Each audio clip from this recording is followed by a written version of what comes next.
Bonjour, bonjour Sabine. Comment Pili. ça va? Bonjour Pili, ça va? Ça va. Passe pas Bienvenue, Pili, c'est Pia. Excuse-moi. bienvenue Sabine Presenza, bienvenue dans cet espace qu'on appelle la construction, excusez-moi, c'est difficile pour moi de parler le français, la construction du futur, non? Pour ceux que aujourd'hui voient cette interview, ne connaissent pas Sabine Rubin, elle est humaniste, siloïste, elle est appliquée dans le champ social et politique. Et par cette voie, elle se retrouve de députée dans le groupe de la France insoumise à l'Assemblée nationale française. C'est ce processus qui l'a menée à cette fonction et qu'elle inspire dans son action dans l'Assemblée et dans son territoire, non? Alors, raconte-nous, Sabine, si tu veux, un peu de ta trajectoire. C'est pas facile de le faire, mais je te demande si tu peux un peu nous raconter ton processus, toujours en résonance avec les êtres humains. Comment cette sensibilité a été éveillée en toi? De quelle manière et dans quelles circonstances elle s'est développée? Tu veux? Oui. Alors merci Pia, merci d'abord de m'inviter effectivement à faire ce travail qui n'est pas facile parce que c'est pas facile de raconter de façon synthétique ce que l'on croit être sa trajectoire et puis d'expliquer quel a été le moteur de cette trajectoire, pourquoi j'ai fait ce que j'ai fait, pourquoi je milité, pourquoi je me retrouve députée, quelle cohérence à tout ça. C'est pas facile finalement. En tout cas, Oui. j'ai fait l'effort et je me suis souvenu que très tôt, ma mère m'appelait Pygmalion. Alors, Pygmalion, c'est celui qui veut changer, transformer le monde. Alors, certes, il veut le transformer à son image, hein, ce qui est un peu totalitaire, en effet. Mais depuis, j'ai quand même un peu approfondi le sujet. Alors, pour revenir à ce jeune âge, je ne saurais dire exactement ce que je voulais changer, ni pourquoi. Mais je sais avoir très tôt été sensible et révoltée par tout ce qui produisait ce que je peux appeler la négation de l'autre. La négation par la dévalorisation, la négation par la soumission, la négation par l'indifférence aussi. Et cela s'est traduit donc très vite par la révolte contre toutes les normes, les jugements, les valorisations, les classements, les comparaisons, les hiérarchies, et aussi une remise en cause des organisations qui instituent que des êtres humains valent plus que d'autres, sont supérieurs à d'autres, dictent aux autres ce qu'ils doivent faire. Autrement dit, ni je ne comprenais, ni je ne supportais qu'un être humain soit mis ou se mette au-dessus d'un autre, ou même tout simplement qu'il se considère ou soit considéré comme supérieur aux autres. Et ce qui était vrai pour un être humain, c'est devenu vrai pour un peuple ou pour une civilisation. Pourquoi en mettre une au-dessus de l'autre? Alors très vite, j'ai à mon tour, évidemment, de façon très cathartique, probablement et très violente, on en reviendra, rejeté tout ce qui ressemblait de près ou de loin à l'arbitraire de l'autorité. Et cela, j'ai rejeté les chefs, j'ai rejeté les dirigeants, bref, j'ai rejeté tout ce qui paraissait les puissants d'un moment. J'ai également remis en cause tous les systèmes de valorisation. Par exemple, pourquoi un tel gagne tant et pourquoi l'autre gagne autrement. Je m'interrogeais, comme un enfant s'interroge sur mais pourquoi les choses sont comme elles sont, qui sont injustes. Et j'ai aussi remis en cause toutes les organisations qui instituaient le fait que certains êtres humains avaient du pouvoir sur les autres. Alors bon, je résume, plus tard, je me suis donc approchée des communistes avec cet idéal d'égalité et de mise en commun de tout. Et puis, je me suis aussi approchée des anarchistes, en ce qu'ils interrogent toute forme d'autorité et de pouvoir. Mais, comme souvent, on connaît cette histoire. Dans l'un et l'autre cas, ben, j'ai vu ce fameux hiatus entre les idéaux en termes de société et puis les comportements, le traitement humain, interpersonnel de ces personnes qui étaient porteurs d'idéaux. Ça a été vrai pour, je suppose, toutes les églises qui se sont constituées sur la base des religions, etc., etc. Oui. Alors je me questionnais sur ce hiatus et d'ailleurs la veille où je rencontrais le mouvement humaniste sur le sujet d'ailleurs de la démocratie formelle, ben, j'avais justement demandé à un ami, mais qu'est-ce qu'il faut d'abord changer dans ce monde qui va pas, qui est injuste? Est-ce qu'il faut d'abord changer la société qui rend l'homme mauvais, parce que, pour reprendre un peu le mythe du bon sauvage de Jean-Jacques Rousseau, qui dit que l'homme naît bon et que la société le corrompt. Ou alors il fallait changer d'abord l'être humain, mais comment ça c'est possible? C'est l'œuf ou la poule, on ne peut pas. Puisque comment faire si l'être humain, justement, il est déjà et d'ores et déjà social, à peine est-il né? Et d'ailleurs, comment savoir s'il est bon, du coup? Alors, ces questions que je me posais, finalement, la pensée humaniste siloïste y répondait, proposant le changement des deux simultanément, la transformation sociale et personnelle en même temps. Et en toute cohérence, la proposition humaniste, dans le champ à proprement parler politique du Parti humaniste, apportait aussi des réponses. Le Parti humaniste énonçait clairement la remise en cause des deux piliers de ce système intrinsèquement injuste et donc violent, qui étaient les piliers de nos sociétés. Je parle de la soi-disant belle démocratie représentative, mais qui finalement s'est transformée, qui a été défigurée comme lieu de tous les abus de pouvoir, de toutes les traditions, par les représentants que nous avions eux-mêmes élus. Et l'autre pilier, c'était le capitalisme, en ce qu'il instaure comme un fait inéluctable, bien que sans fondement, le fait que le fruit du travail doit aller au capital et non aux travailleurs. Et sur la base de ces constats, le parti avait aussi des propositions concrètes pour une réorganisation politique et économique, évidemment, qui correspondait à ce début de changement social. 30 ans plus tard, ces propositions politiques ont été plus ou moins reprises et portées avec force et avec brio, il faut le dire, par un leader politique connu en France, qui est Jean-Luc Mélenchon, pour les élections présidentielles. Alors bon, en toute cohérence, j'ai mis toute mon expérience de militante de 30 ans pour promouvoir ce programme auprès des gens. Voilà. Et c'est ainsi que je me suis retrouvée députée, un peu malgré moi, parce que mon projet n'était pas de devenir députée, si c'était de soutenir un programme, de constituer des équipes autour de ce programme, comme j'avais l'habitude de le faire. Et un peu malgré moi, je me suis retrouvée non seulement députée, mais très paradoxalement députée, puisque précisément, c'était une fonction de représentation que je dénonçais. Alors, je rassure tout de suite, et j'en termine, je ne me sens représenter personne, sinon que je porte un programme qui était assez bien balisé, et donc je suis mandatée pour le faire. Voilà. Oui. C'est la Oui, réponse à la très première question. intéressant, c'est vraiment très intéressant ton processus et ta recherche de construire un monde plus juste. Mais je voudrais maintenant t'apporter à nous raconter un peu quelles sont les choses peut-être les plus intéressantes que tu as pu faire depuis que tu es député en France. Comme je viens un peu de l'expliquer, ce n'est pas tant en termes comme député que j'ai le sentiment de pouvoir faire des choses intéressantes, hein. Oui, Je veux dire des choses qui construisent le futur. Bon, depuis cette fonction, je tente de le faire, mais c'est pas en tant que député. oui, Et c'est surtout pas en tant que député. Et il y a plusieurs raisons à cela. Peut-être la plus évidente, c'est que dans le cadre de notre 5e République en France et mm, du mode des élections des députés, qui est juste après les présidentielles, l'Assemblée nationale est surtout une caisse d'enregistrement des décisions d'un gouvernement. Point trait. oui, Ainsi, la majorité parlementaire, qui est dans le prolongement donc du vote des présidentielles, elle est toujours du même bord que le gouvernement, et donc elle vote en cadence, tac, tac, tac, le gouvernement, ça, tout le monde vote sans réfléchir, par ah, ah, espèce d'union de corps. Alors notre seule action en tant que député d'opposition, c'est de nous opposer aux lois. Alors en général, c'est pas par principe, hein, mais vraiment, vraiment, on ne partage pas la même vision du monde, en tout cas de la société. Et on l'argumente, on fait des contre-propositions, on fait un autre chemin. Mais nos votes, comme ils sont toujours minoritaires, eh bien cela ne change rien. oui, Je dois ajouter par ailleurs, et ça c'est quand même intéressant dans ce contexte, que les débats parlementaires tombent très vite au très court. L'hémicycle, c'est loin d'être ce lieu pour confronter des idées, des points de vue, de tenter de trouver des aménagements, des consensus. Non, non, non, non, pas du tout. C'est à l'image du monde. L'hémicycle, c'est le lieu soit du soliloque, pour dire que je parle mm, bien, sans écouter, sans répondre aux arguments qui sont opposés.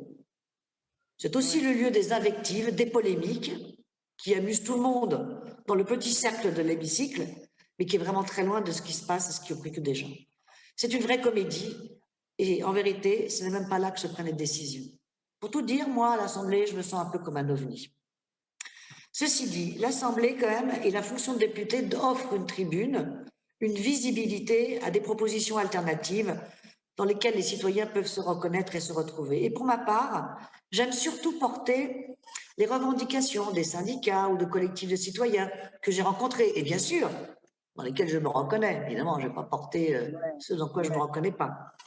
Ainsi, ce que j'aime bien, c'est que ce n'est pas mon opinion que je porte, sinon que je me sens le prolongement, Oui, vraiment le porte-parole sans filtre de causes qui sont portées par d'autres. Et je pense que ça devrait être ça le rôle de ceux qui sont dans des fonctions politiques. Non pas de penser, de parler à la place des gens, mais bien de porter leur cause si on la partage. Voilà. Ainsi, et un peu dans le prolongement de ce que je viens de dire, ce que je trouve finalement intéressant pour répondre à la question et de ce que je peux faire comme députée, ben, ce n'est pas ce que je fais moi, mais c'est ce que font les gens qui s'engagent dans des actions, des initiatives, des luttes concrètes et que je viens appuyer. Donc, la seule chose que je trouve intéressante, si je puis dire, dans une fonction politique, eh bien, c'est bien de donner cette autre image de l'élu, cette autre ouais. image de l'élu, et de rappeler aux gens que la politique, ce n'est pas l'affaire des hommes et des femmes qui occupent une fonction politique, encore moins l'affaire de ceux qui en font un métier, mais bien l'affaire des citoyens auto-organisés dans tous les lieux de leur vie, dans la cité, dans l'entreprise, dans les services publics, à l'école, à l'hôpital. C'est à nous, comme citoyens, et non à je ne sais qui, voilà, de penser la façon dont on doit s'organiser et le mettre en œuvre. Si je dois pouvoir faire ça en tant qu'élu, ben, je déconstruirai le modèle que nous avons d'une démocratie est véritablement bien morte et qu'on laisse dans les mains de truands. Voilà. Très intéressant, Sabine, vraiment très intéressant ce que tu dis. Et ta perception des gens aujourd'hui, comment essaies-tu de te connecter aux eux, en particulier dans le contexte actuel de la pandémie, tu vois? Comment tu fais à prendre contact avec les gens, avec Alors les peut-être organisations? préciser deux choses. Mhm. C'est que la première, c'est que bizarrement, depuis que je suis députée, depuis qu'il y a la pandémie, c'est-à-dire que tout le monde est un peu enfermé Ouais. avec le confinement, eh ben, j'ai moins le temps de voir les gens. Et notamment de les voir, je dirais, comme pour reprendre tes mots, de les voir connectés. Mhm. Parce que le second point, c'est que justement, avant de me connecter aux gens, j'ai quand même besoin un peu de me connecter à moi-même. Ce qui n'est pas toujours facile parce que je suis comme les gens, et comme eux, et peut-être même un peu plus qu'eux, dans un tumulte perpétuel de la vie quotidienne, avec les médias, le bruit incessant des informations, d'une actualité continue à laquelle il faudrait donner des réponses rapides, n'importe comment, bruyant, malveillant, sans penser, sans... Alors déjà, je dois prendre un peu de respiration, tu vois, me Oui, reconnecter à moi-même, au meilleur de moi-même, pour me connecter au meilleur des gens. oui. Par ailleurs, je dirais aussi que ma fonction politique, finalement, elle dénature un peu mon contact avec les gens. Soit je suis perçue comme celle qui peut aider tout le monde, qui peut faire quelque chose et je peux rien faire. En tout cas, je peux pas aider les gens. Moi, j'ai pas d'appartement, j'ai pas de travail. Enfin voilà. Enfin c'est voilà. Et voilà, je peux pas grand-chose. Soit l'inverse, certains se méfient de moi, c'est-à-dire que ça peut être les syndiqués, etc., cette détestation des gens pour, non pas le politique, mais enfin, les hommes politiques, ils se méfient en général et à juste titre. Sauf que ça me fait un peu mal au cœur de me voir un peu associée à toute cette bande-là, mais moi je viens pas de là, quoi. Enfin, voilà. Mais c'est un peu ce rapport. Alors, ceci dit, je rencontre bien sûr quand même beaucoup de gens, hein, beaucoup de militants, de syndicalistes, de collectifs qui sont engagés pour telle ou telle cause. Je vais à leur rencontre pendant le premier et le deuxième confinement, par exemple, je suis allée voir toutes ces gens qui s'étaient mobilisés dans des associations pour aider les plus démunis, pour fabriquer des masques, pour faire des soupes solidaires, bon bref quoi. Et je le dis, je le redis, ça je le dis et je le redis, vraiment, je constate que ces gens, par leur investissement dans des choses sociales, que ce soit une lutte, un combat ou une action humanitaire, ces gens vont relativement bien. Parce que justement, à travers la défense collective d'une cause ou le partage d'un projet solidaire, eh bien, ils ouvrent leur futur. Ça dit beaucoup sur l'être humain. Voilà. Mais il y Oui. a aussi tout ce que je ne vois pas. tous ceux que je ne vois pas. Mhm. Et comment vont-ils, ceux-là que je ne vois pas? Alors, je sais comment ils vont à travers ce que racontent les médias, mais je me méfie des médias, ou à travers les sondages. Alors, c'est vrai qu'en France, on parle beaucoup de déprime, de lassitude, et puis il y a la pauvreté qui est bien réelle. Voilà. La pauvreté matérielle, et puis probablement aussi psychologique qui finit par atteindre. Oui, Je dois dire que ça me touche particulièrement à propos des jeunes, notamment les étudiants, que l'on voit quand même chez nous, hein, c'est la 6e puissance mondiale, hein. Il y a des longs files d'attente, hein, oui, devant l'aide alimentaire. Et pire, et plus absurde encore, c'est ce qu'on leur inflige. C'est-à-dire, alors qu'ils ne risquent pas d'être gravement malades, on leur inflige malgré tout de rester enfermés chez eux. On oui. leur interdit toute vie universitaire, toute vie sociale. Et il y a un chiffre qui est terrifiant. 25% des étudiants, d'après une enquête, auraient déjà scénarisé leur suicide. On voit de Oh, quoi on parle. On parle de construire le futur. C'est une vieille comme moi qui va le construire. oh. Alors, donc, pour ne pas trop me fier aux médias, justement, bon, j'ai décidé de retourner aller voir les gens. Donc, j'ai été voir les commerçants. Je vais aller voir aussi les étudiants. Voilà, je veux dire, en synthèse, je dis que, et c'est un appel en même temps, c'est-à-dire pour aller bien, sortez, mettez-vous ensemble, rêvez ensemble, faites Oui, ensemble, quoi. Ne serait-ce que, voilà, pour reprendre de l'oxygène. Voilà. oui, oui, oui, oui. Et si nous pensons, Sabine, à une société dans laquelle il serait possible de surmonter les différentes formes de violence, toutes ces choses que tu as décrites maintenant, comment tu penses que nous devrions aller de l'avant? Comment devrions-nous établir des priorités? Qu'est-ce que c'est le plus important? Comment on le fait?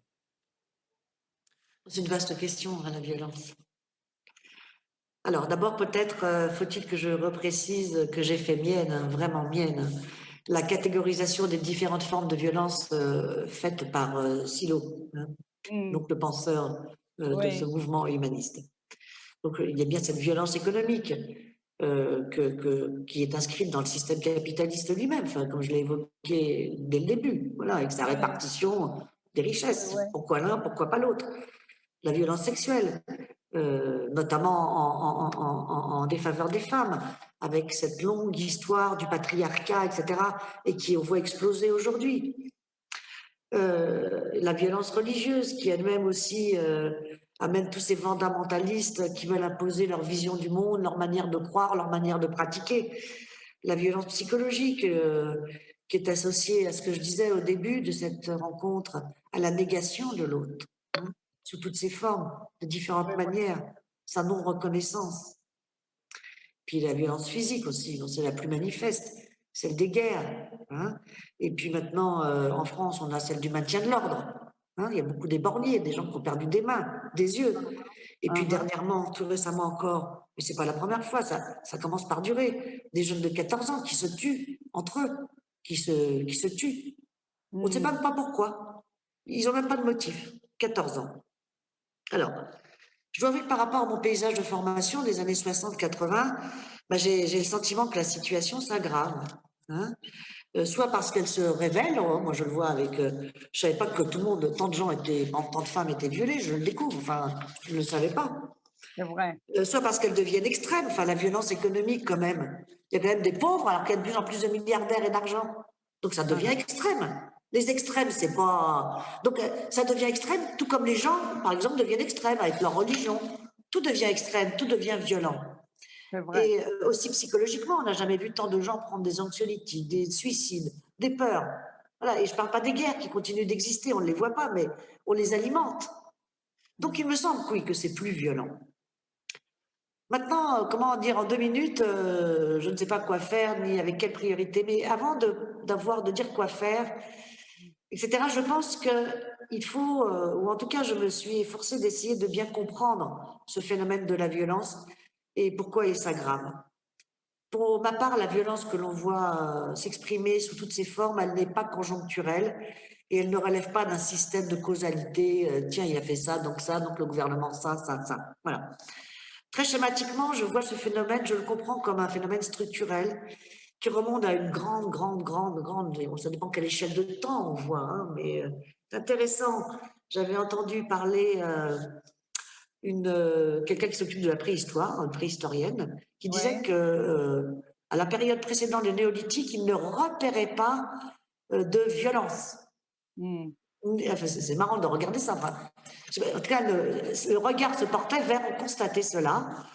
Alors que les violences commenceraient avec le néolithique, et ça se comprend, c'est la période finalement euh, de l'histoire humaine où il y a l'appropriation du monde naturel avec l'agriculture, la sédentarité, mais l'appropriation aussi du monde social pour préserver ce qu'on a acquis et aussi l'appropriation de l'intention de l'autre à son profit. Enfin, c'est comme grande histoire, cette grande histoire qui sait, voilà, de cette histoire, de cette appropriation finalement de l'autre, de ce qui ne nous appartient pas, pour Ouais. nous-mêmes, que se niche probablement cette violence destructrice.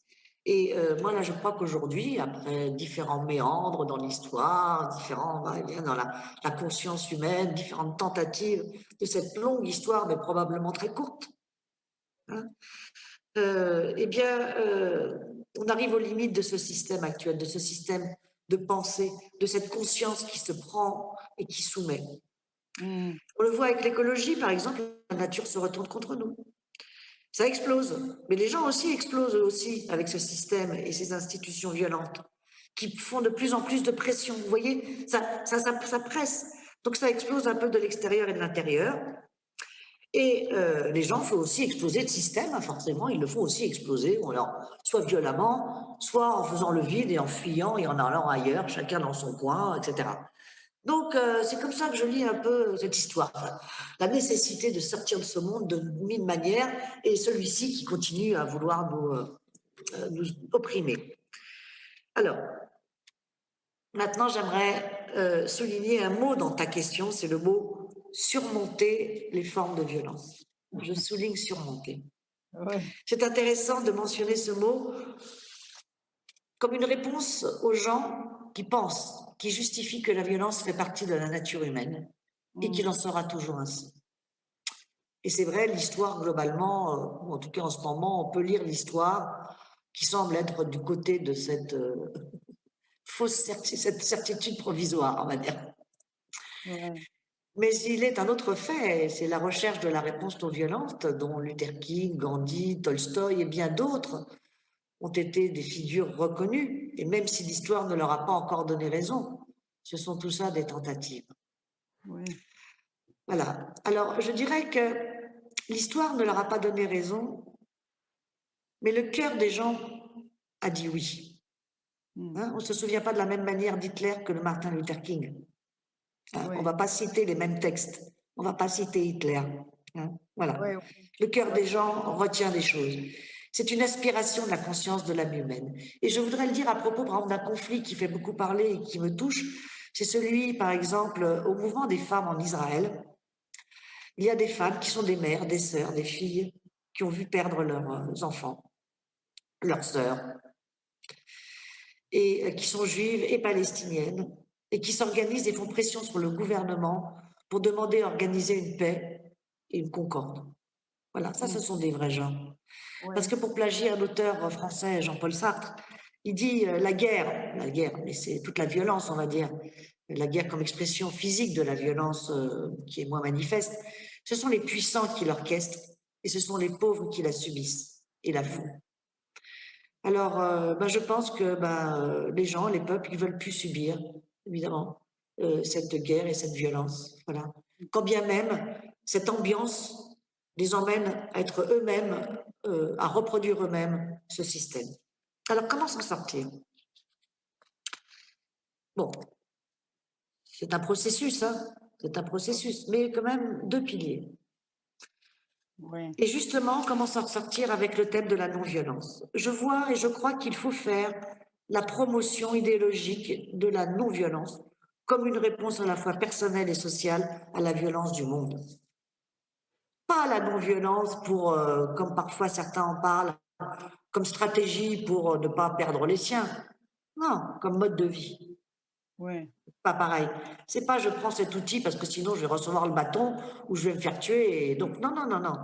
C'est pour ça déjà, c'est déjà important, mais c'est aussi un mode de vie. Et ça s'éduque dès le plus jeune âge.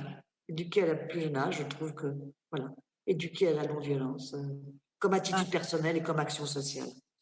ah, ah. Et puis, je dis que si on est au pouvoir, ce qui est un peu contradictoire, parce que l'idée n'est pas d'être au pouvoir, mais si on pouvait un jour, ceux qui se devraient, on va pas dire être au pouvoir, mais gérer notre société, ce serait d'instituer par la loi la limitation de l'appropriation de la richesse. Parce qu'il y en a, il faut bien, pour l'instant, ils sont dans les mauvaises habitudes. Il faut, comme les enfants, il faut les corriger. Hein, voilà. Il faut leur dire non, non, tu arrêtes de prendre toute la richesse pour toi et de revoir ensemble l'organisation et sociale, et politique, et économique sur la base d'une attitude non violente. Donc, les deux, peut-être les deux en même temps, de la même manière qu'on change le monde et la société, on apprend le comportement, la pensée, et de ce point de vue-là, sur cette base-là, on construit une autre organisation de la société. Voilà, voilà peut-être les deux pistes. Hein. Bon. Oui, oui, oui, je te remercie et ça me donne beaucoup d'inspiration. Ce sont des paroles très, que je ressens très bien. Et je voudrais te demander quel élément tangible ou intangible et intangible aussi pouvons-nous tirer du passé que tu parlais et du présent aussi pour construire cet avenir non violent auquel la plupart des gens aspirent et quels nouveaux, disons, piliers et matériaux devons-nous générer pour en jeter les bases. Je dirais que dans les intangibles, il y a la compréhension. Il y a la compréhension des phénomènes. Ah, Si on ne comprend pas ce qui arrive, ce qui nous arrive, le connais-toi toi-même ou le connais-toi le monde, si on ne comprend pas ce phénomène, ce qui les génère, si on ne le comprend pas collectivement, comment on pourra dépasser ce qui nous arrive? c'est Comment on vrai. pourra dépasser ce qui nous arrive si on ne dit pas que la non-violence est un choix et non pas dans la nature humaine? Et comment le dire? En faisant des expériences, en expliquant. Donc je pense que la compréhension du phénomène, c'est un des intangibles. Et l'éducation, c'est un autre intangible. Voilà. Ah, C'est ah, nécessaire aussi de comprendre la période actuelle, hein, comme je le disais tout à l'heure. Non pas comme un moment, tiens, anecdotique, tel gouvernement nous ennuie, non mais celui-ci c'est un vrai fou, non mais il est plus fou que le précédent, c'est sûr, dans une espèce de spirale.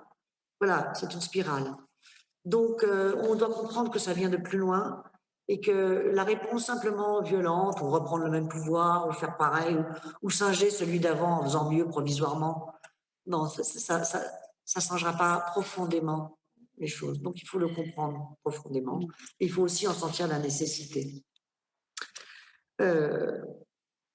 Parfois, pour illustrer mon propos de façon moins conceptuelle, j'ai l'impression que les êtres humains sont un peu comme les hamsters qui sont pris dans la roue, dans une roue.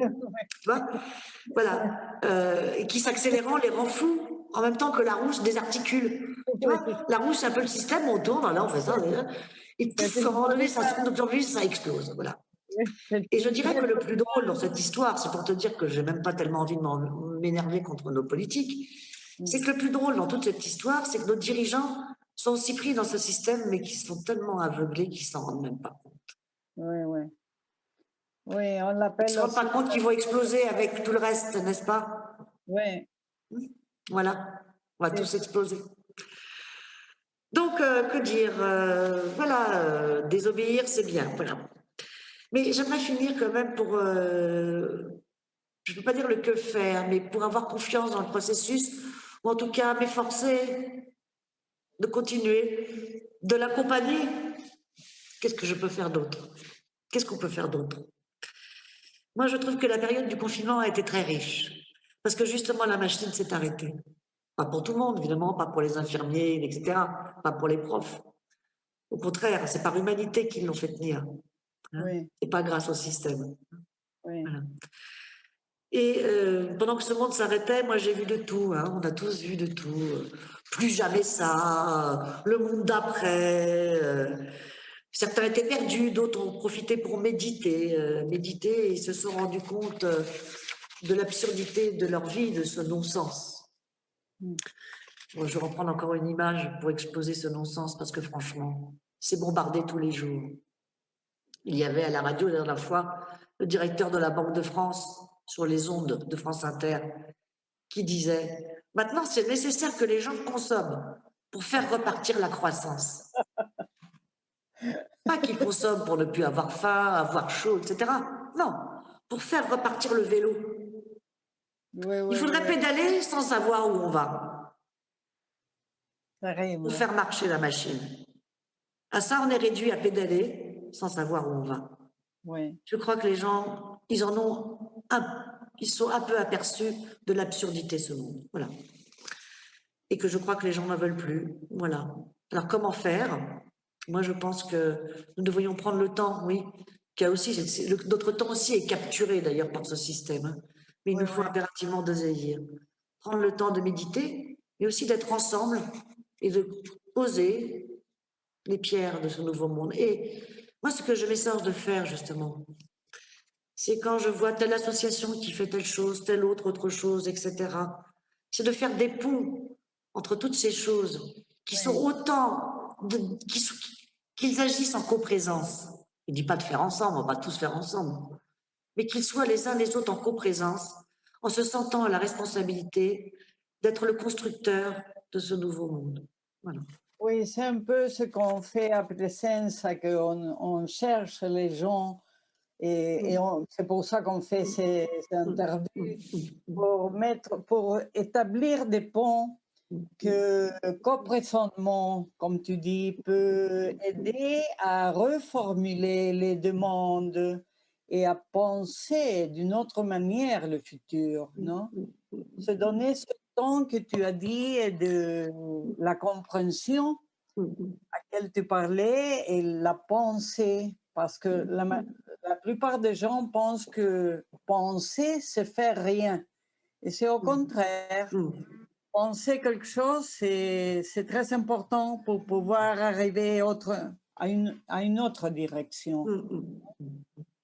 Alors, je te remercie beaucoup, Sabine, pour cette interview. Je ne sais pas si tu veux ajouter quelque chose ou, ou, ou non, parce qu'on pourrait C'est un la livre laisser. entier qu'on pourrait écrire.